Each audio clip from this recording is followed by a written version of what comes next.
Salut à tous, aujourd'hui on parle inflation aux États-Unis, on a eu les résultats il y a quelques heures et on va voir aujourd'hui pourquoi ça fait trembler les marchés, pourquoi ça fait trembler la bourse. Et donc on va essayer de regarder déjà dans un premier temps les chiffres de l'inflation qui sont sortis il y a quelques heures pour le mois de décembre. Évidemment on verra également les impacts sur les marchés financiers et puis également quelles sont les perspectives pour l'avenir. D'ailleurs tu peux en profiter pour mettre un petit like à la vidéo, ça permet de soutenir la chaîne et je te remercie grandement. Alors si on regarde ce qui est sorti tout à l'heure. Donc, au mois de décembre, l'indice des prix à la consommation a légèrement augmenté avec une progression de 0,2% sur un mois, donc un peu au-dessus des attentes. Et sur un an, l'inflation reste quand même à 3,2%, donc un niveau plutôt stable. Et ça, c'est ce qu'on appelle le core CPI, donc c'est-à-dire en excluant les éléments volatiles, donc l'alimentation et l'énergie. Donc concrètement, cette légère accélération peut inquiéter car elle laisse aussi penser que la lutte contre l'inflation n'est pas terminée. Cependant, aussi, évidemment, il y a des facteurs comme l'énergie ou l'alimentation, souvent volatiles, qui jouent un rôle important dans ces chiffres. Donc on va comparer évidemment ces chiffres au mois précédent. Donc si on regarde ici l'inflation pour les États-Unis, ce qui est sorti, c'est 2,9%. Donc on voit l'accélération quand même depuis septembre. Et ça inclut évidemment l'alimentation et l'énergie. Donc ça, c'est à surveiller. Ça peut faire un petit peu peur peut-être. Si on se projette un petit peu, on aura une décélération de l'inflation sur, on va dire, le deuxième, troisième trimestre de l'année 2025. Donc maintenant, si on regarde le core CPI, c'est-à-dire en excluant l'alimentation et l'énergie, qui sont assez volatiles, on a ici pour le coup une décélération de l'inflation sur un an. On est à 3,2% et au mois de novembre, on était à 3,3 quand même. Donc voilà, globalement ici c'est positif et on aura une poursuite pour mars à 3% et une poursuite en juin à 2,8 d'après les estimations. Donc on est plutôt sur une bonne lancée en voyant ça.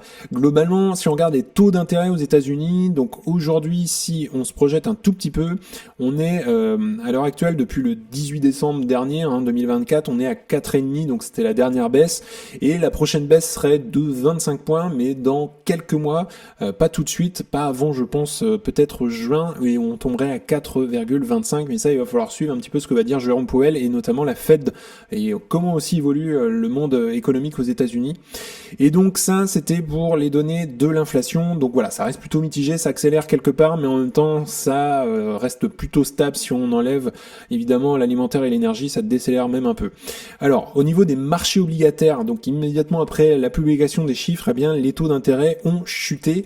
Donc ça, pourquoi ? Les investisseurs anticipent que la Fed pourrait s'abstenir de nouvelles hausses de taux, et ça reflète une certaine confiance dans la capacité des banques centrales à contenir l'inflation sans freiner la croissance. Et puis on a aussi du dollar, ça a perdu également du terrain et ça peut sembler contre-intuitif, mais ça reflète des attentes de politique monétaire plus accommodantes et aussi d'un possible ralentissement économique. Et puis on a la bourse pour le coup là qui en a bien profité, on a les indices comme le S&P 500 et le Nasdaq qui ont bien rebondi suite à la sortie des chiffres qu'on a eu tout à l'heure. Et donc les investisseurs sont quand même plutôt optimistes quant à une stabilité économique. La hausse est particulièrement notable dans les secteurs sensibles au taux d'intérêt, notamment on a la tech qui est vraiment très sensible à ça, ou encore la consommation discrétionnaire.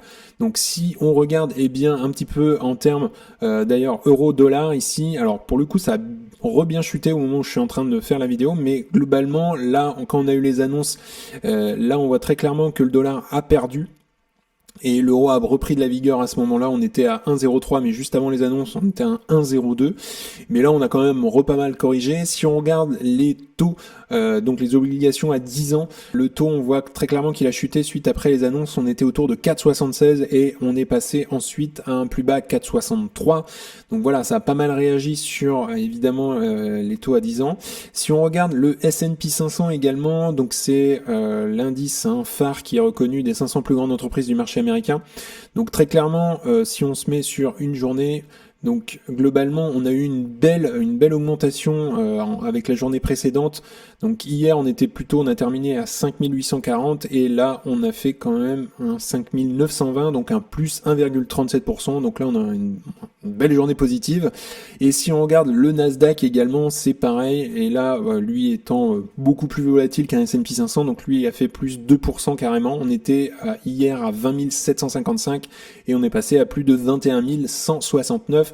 Donc voilà, ça a agi positivement en bourse. Pour le coup, ça travaille pas mal entre l'euro et le dollar également, et puis avec les taux obligataires également. Donc voilà, donc les réactions des marchés montrent qu'évidemment les investisseurs interprètent ces chiffres comme plutôt une confirmation que la politique monétaire commence justement à porter ses fruits, mais les incertitudes restent quand même aujourd'hui, il faut le noter. Alors pourquoi on a ce rebond en bourse suite aux annonces? Tout simplement, eh bien les marchés font confiance à la Réserve fédérale pour gérer l'équilibre entre inflation et croissance, et notamment les récents discours qu'on a eu de Jérôme Powell indiquent plutôt une approche prudente mais déterminée à combattre cette inflation. Donc pour l'instant ça a l'air de plutôt bien fonctionner. Aussi ce qu'on appelle la valuation des actifs, donc c'est-à-dire qu'avec des taux qui pourraient rester stables ou même baisser, eh bien les investisseurs se tournent plutôt aujourd'hui vers les actions, notamment dans des secteurs comme la tech où les valorisations dépendent souvent des anticipations de croissance future. Et puis enfin, si on regarde les sentiments de marché aujourd'hui, ce rebond montre un sentiment positif, on l'a vu. Cependant, il reste évidemment des risques. On a des données économiques décevantes parfois, ou encore une nouvelle accélération de l'inflation. Ça pourrait évidemment renforcer très vite la tendance. Donc ça, c'est à surveiller. Je pense que 2025 va être assez volatile en bourse, beaucoup plus que 2024. On a eu une superbe année quand même, il faut le souligner. Que faire aujourd'hui? Quelques petits conseils pratiques peut-être à s'appliquer, notamment peut-être de diversifier ses placements, répartir peut-être tes investissements, ça peut être avec des actions, avec des obligations, avoir peut-être un peu plus de liquidité pour réduire les risques.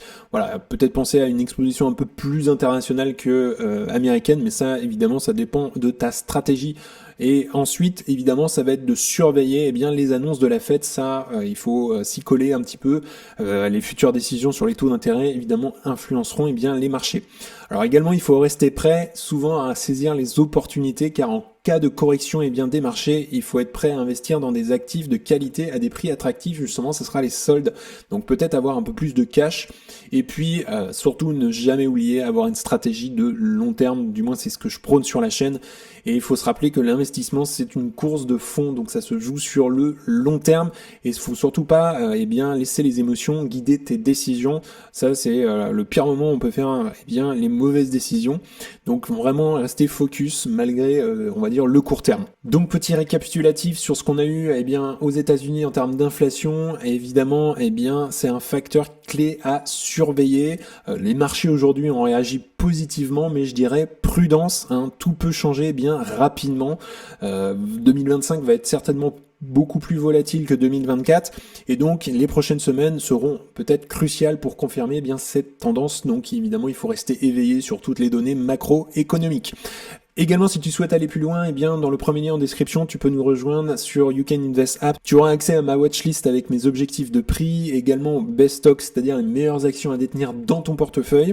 Tu auras également accès à un discothèque cash flow pour estimer le juste prix à payer pour une action, à une communauté privée d'investisseurs, et puis enfin le gros plus, c'est un accompagnement avec moi-même pour élaborer une stratégie d'investissement, faire grossir ton patrimoine, analyser des actions ensemble, ton portefeuille et par les bourses de manière générale. Donc si tu souhaites nous rejoindre, c'est le premier lien en description. En tout cas, on en a fini pour aujourd'hui. N'hésite pas à liker la vidéo, à t'abonner, ça fera grandir la communauté et puis ça me soutient.